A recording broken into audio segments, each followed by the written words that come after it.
There are many instances in where Tucker Carlson and his followers on the right will accidentally stumble upon a point that will show that they could empathize with trans people, in this case trans men, but their hatred and their transphobia really doesn't let them.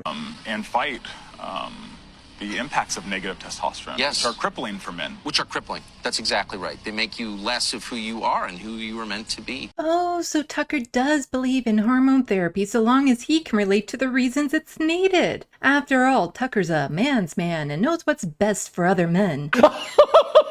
That is either the most masculine laugh out there, or a puppy being dipped in ice-cold water. This is Rebel HQ.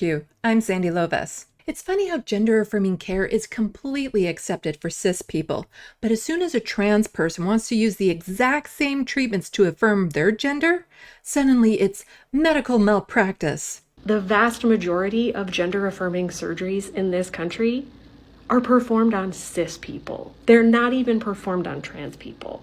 Think about a gender-affirming surgery as a body-affirming surgery. And suddenly you're talking about breast augmentation and breast reduction. You're talking about Botox. You're talking about all the dudes that get pec implants. Most cis folks alter their appearance or wear clothes to emphasize gender characteristics because it makes them feel better about themselves. As adults, many people undergo extreme surgeries to affirm their gender. While we tend to hear more about women going under the knife, men also undergo risky surgeries to affirm their gender. One of them is so they can gain an extra few inches in height, you dirty-minded people.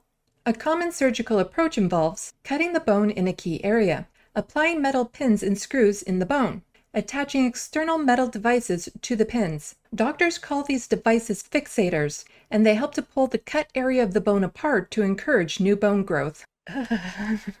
What surgeries people do as adults, as far as I'm concerned, is none of my business.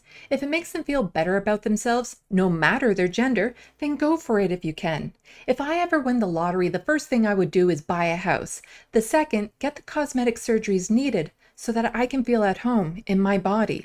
Of course, when it comes to minors, completely different story.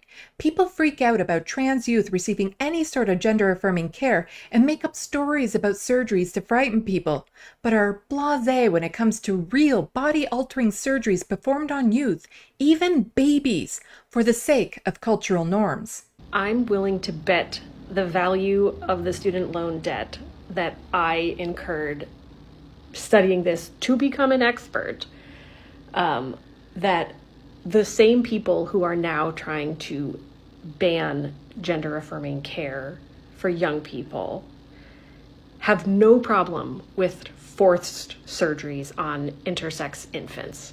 It's important to remind people, gender-affirming surgeries on minors is not a thing, compared with... Although multiple national medical societies have come out against the practice of genital surgeries on intersex infants, many children's hospitals still perform them, and many parents are coerced and pressured into agreeing to medically unnecessary surgeries simply so that their child's genitals will conform to typical male or female genitals. Circumcisions, a procedure that permanently alters a body, and the person it's done to had no say in it because they were a baby at the time. Also, there are 10 states that have no specific laws against female genital mutilation.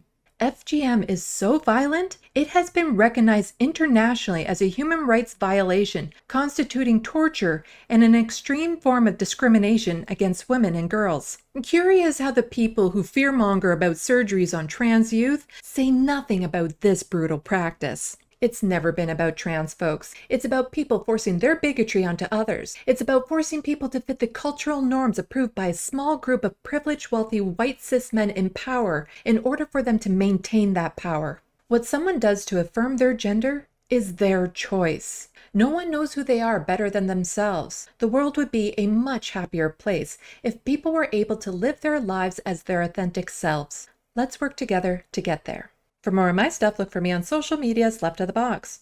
Don't forget to hit buttons and leave comments. Thanks for watching, and until next time, get informed, get involved.